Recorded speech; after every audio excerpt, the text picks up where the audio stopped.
Hello, everybody, and welcome back to the Zero Hour. I'm Richard RJ Eskow, and joining us now is a good friend of the program, good friend of progressive movements everywhere, Marianne Williamson. She's the author of 10 books, 4 of which have been New York Times bestsellers, including A Return to Love. She founded Project Angel Food. She has been active in a number of progressive causes, and most recently ran for Congress right here in California, District 33.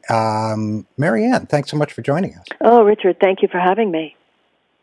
Listen, I got a question for you. I know you wrote a piece in the Huffington Post entitled "The Democratic Party Needs Its Soul Back." Yeah. And I guess my question for you is, I read the piece. We're a little more than a week into the process of absorbing what just happened electorally and politically.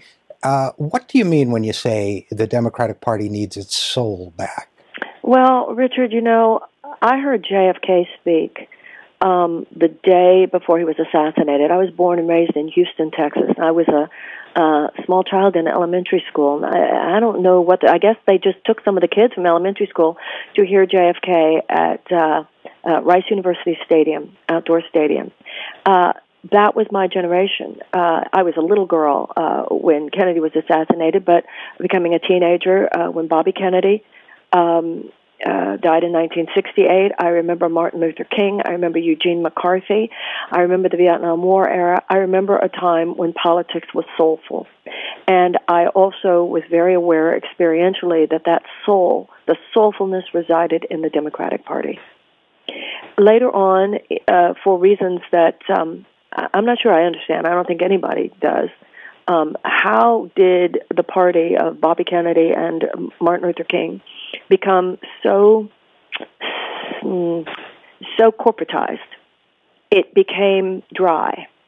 In fact, any language that was juicy was sort of taken out of the picture, and everything became statistical and strategic and dry. And I think that many people who had a passion for this country, and many people who have a passion for this country, which is much more relevant, and what's relevant is what's happening today, passion bearers, as we call them, don't relate to that language. They don't relate to that spot on the psychic landscape. And so I don't think the problem is that the progressive spirit is not alive in America today.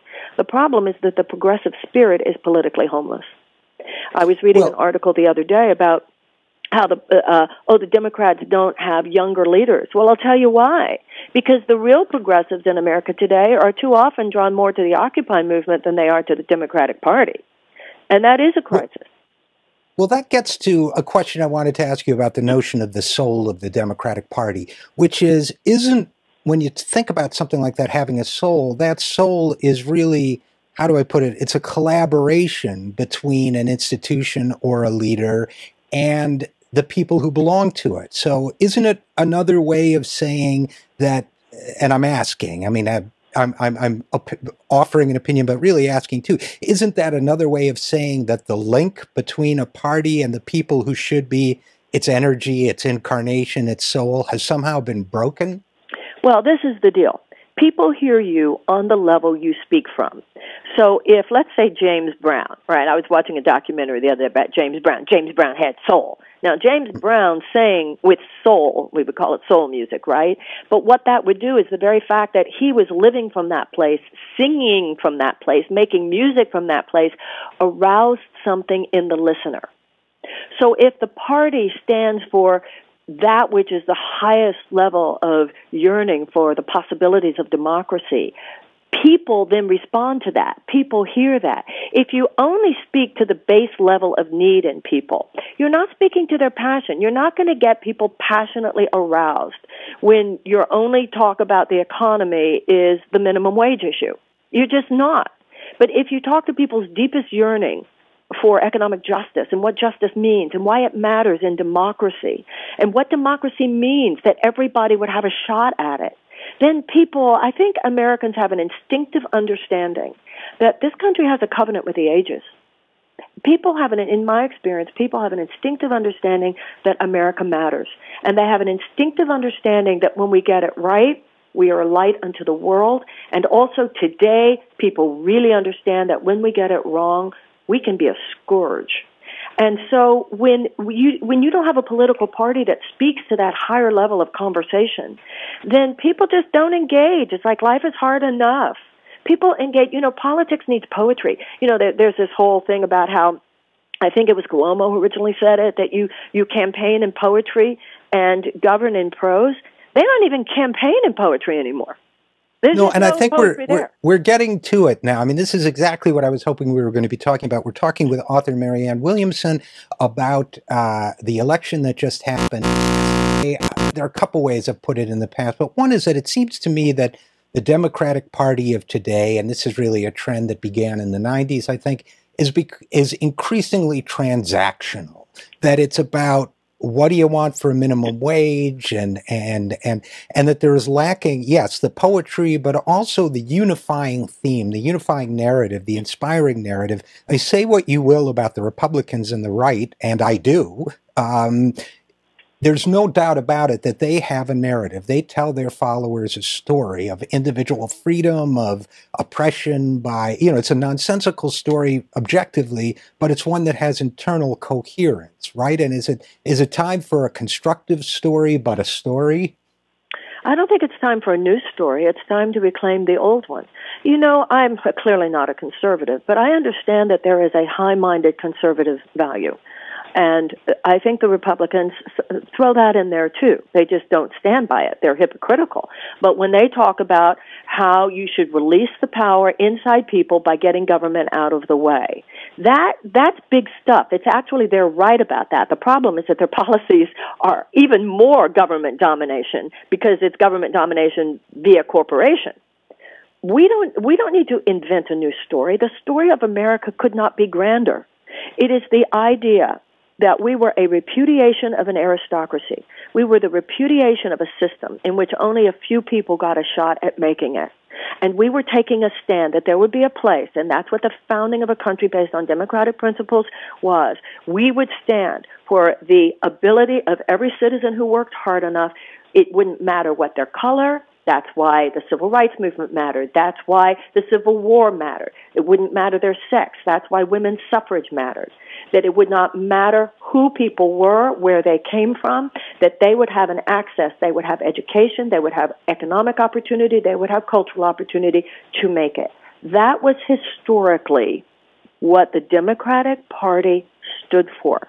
And now, because it has been so corrupted by money and politics, yada, yada, yada, yes, not as much as the Republicans, but enough to lose that sacred thread that connected them with the heart of so many people in this country. People feel that it's just, with all due respect today, you look at the newspaper today, president's back there talking about the Trans-Pacific Partnership. Exactly. How do you expect, that's why I said in the article you mentioned, it's not just that the base didn't turn out.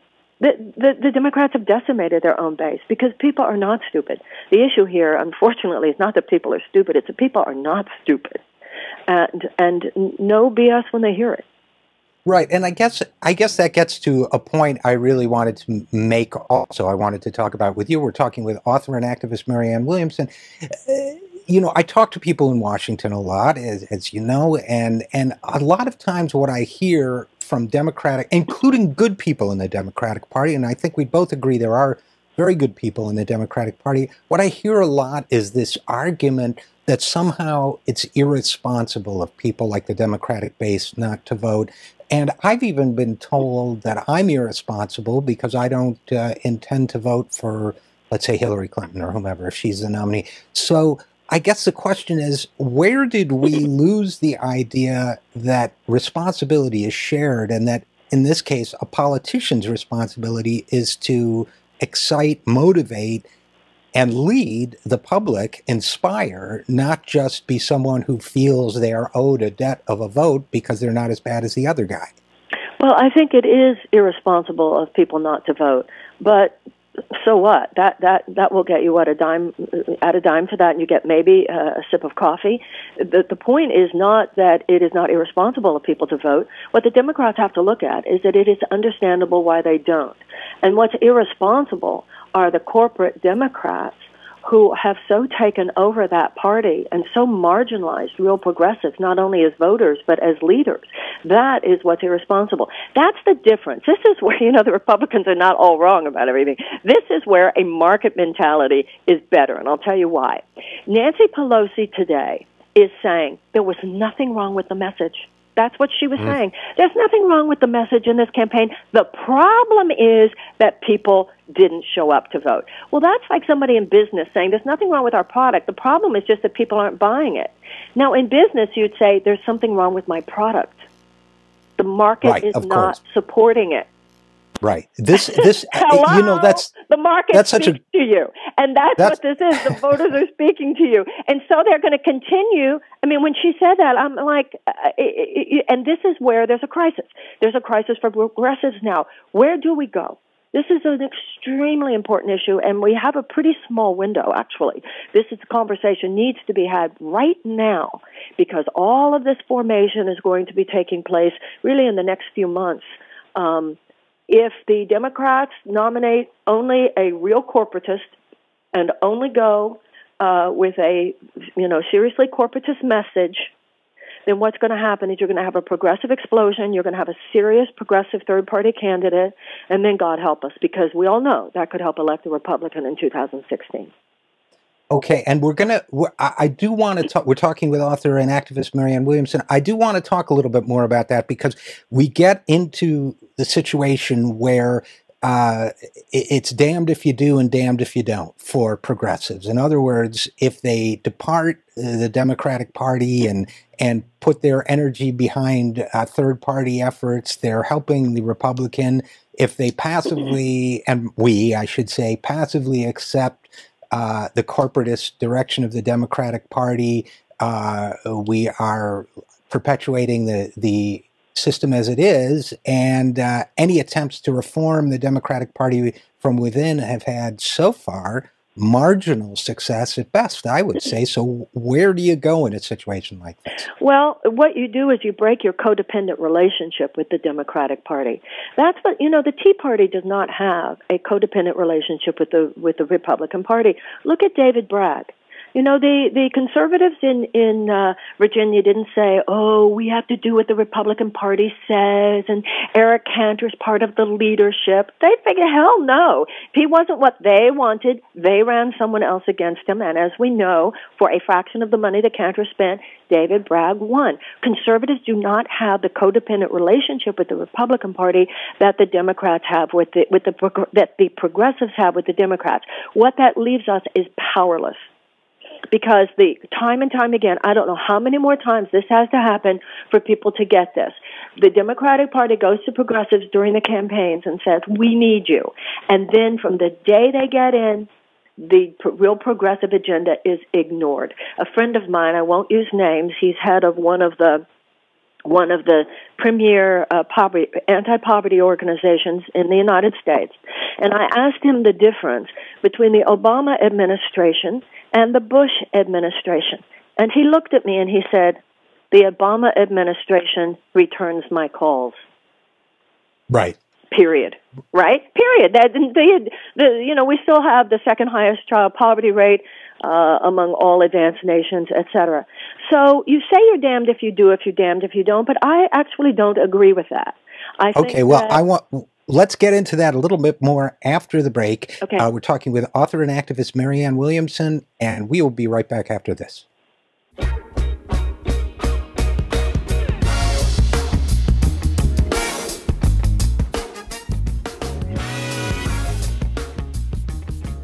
Hello, everybody, and welcome back to the Zero Hour. I'm Richard RJ Eskow. We're talking with author, activist, former congressional candidate Marianne Williamson about the state of the Democratic Party, the state of the progressive movement, and the possibly codependent relationship between the two. Marianne, I've been counting their negative votes, and I have to stop doing that.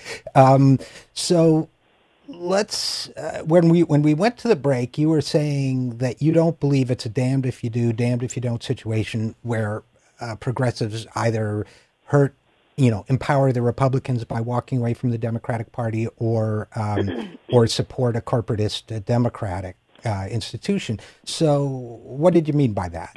Well, first of all, I want to say it's not like a possibly codependent relationship. It is a codependent relationship. You know, progressives stamp our feet, and then they stomp their feet. No, you can't do this. But clearly, the Democrats can, and they do, because they know, they look at the progressives like, well, where else are you going to go?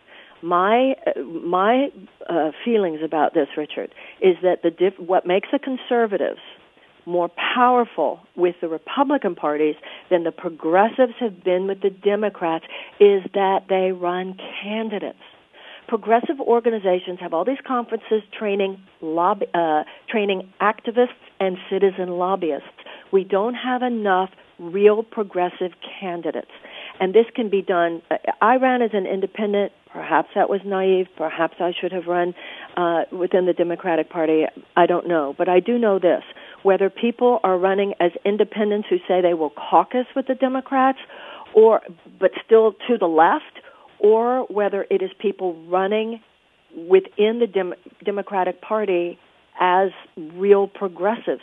This, I believe, is what's got to start happening. We keep asking corporatized Democrats to do what we want rather than running more candidates who actually have progressive views. That's what's lacking. More people need to run. That's my belief. Well, this gets exactly to, this whole issue of codependency. I wanted to explore another aspect of it with you, which is it seems to me that part of that involves the progressive movement saying, this time he's going to be different. This time she's going to act better. Now, I'm not the world's expert in codependency, but what it is. That's right. It is, right? It's, well, yeah. Now, if I'm a little bit nicer this time, then she'll take better care of me when I need help. And that really, that's not what it's about. Is that kind of what you're saying? Yeah, the image, my friend and colleague George Lakoff years ago wrote an image that became kind of iconic. He said the Republicans were like the critical father, and the Democrats are like the nurturing mother.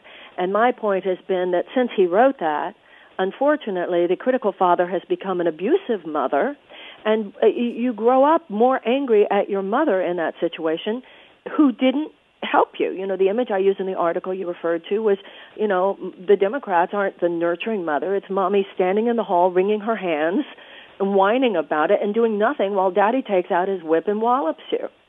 I mean, and one of the things that the nurturing mother does in a situation like that is she portrays herself with the children as another victim rather than as an adult who could and does have the responsibility. Well, the nurturing mother does not necessarily do that. The nurturing mother can also have a fiercely protective side. Right. The fierce mother protects her cubs. So the idea here is that mommy, has become spineless. A real mother is not spineless. A real mother, doesn't let anybody get to hurt those kids, even if it's daddy. So I think at this point are realizing that mommy, at a certain point where the analogy becomes, whatever.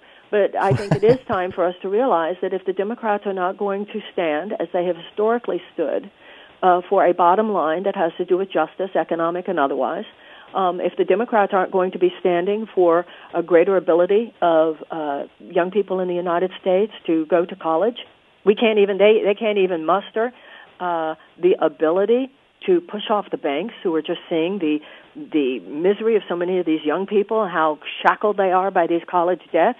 We can't even keep the banks from turning that into a profit center.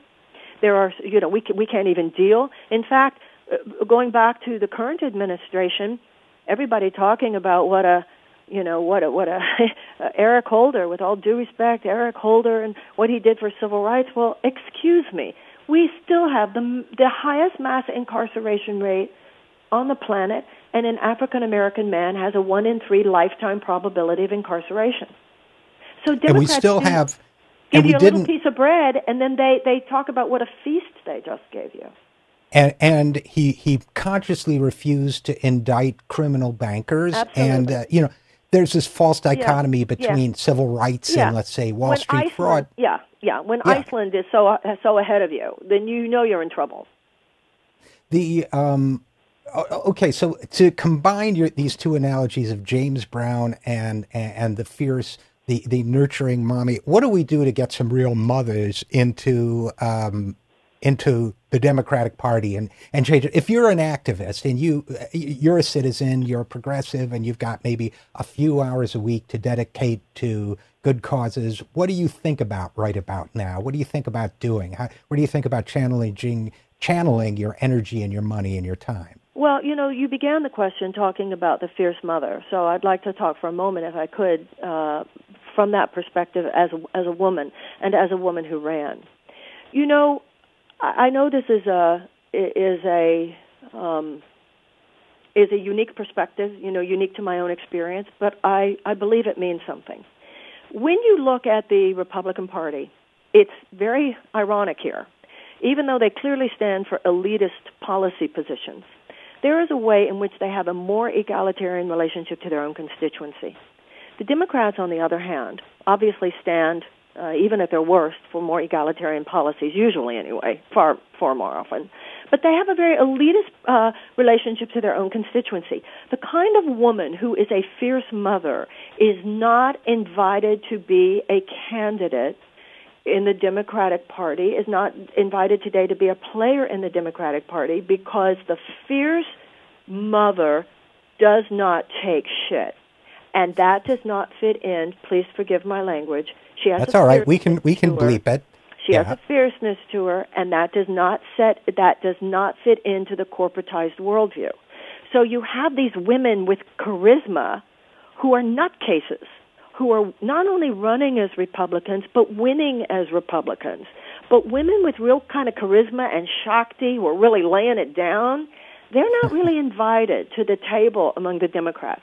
Because, when I was growing up, it was only the Republican women who wore, only the very conservative clothing. Look how Democratic, it's very interesting to me, how even Democratic women candidates are in this, the very proper navy blue suit most of the time. If you look at it, this energetic is very interesting.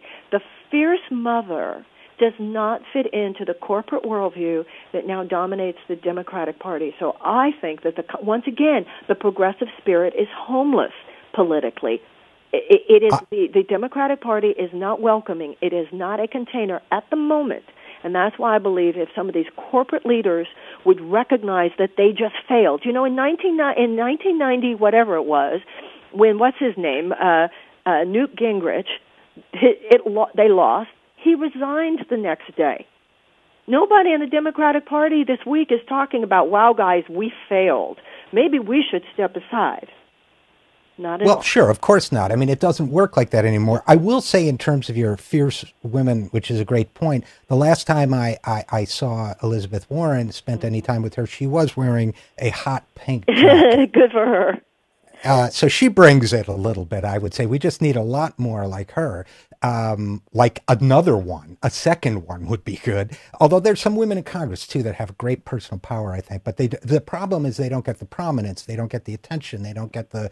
and please don't get me wrong. You said before that there are good people in the Democratic Party, and for that matter, there are good people in the Republican Party. Let's not make this about demonizing individuals, but even more importantly, I agree with what you just said, that there are some wonderful progressive leaders in Congress, but we do not have a parliamentary system. That's not going to change in our lifetime.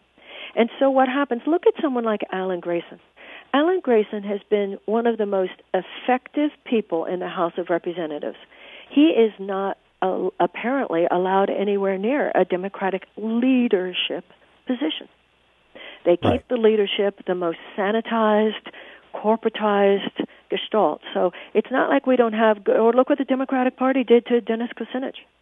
I mean, the Democrats did him in, not the Republicans. Right, absolutely. And there's no question.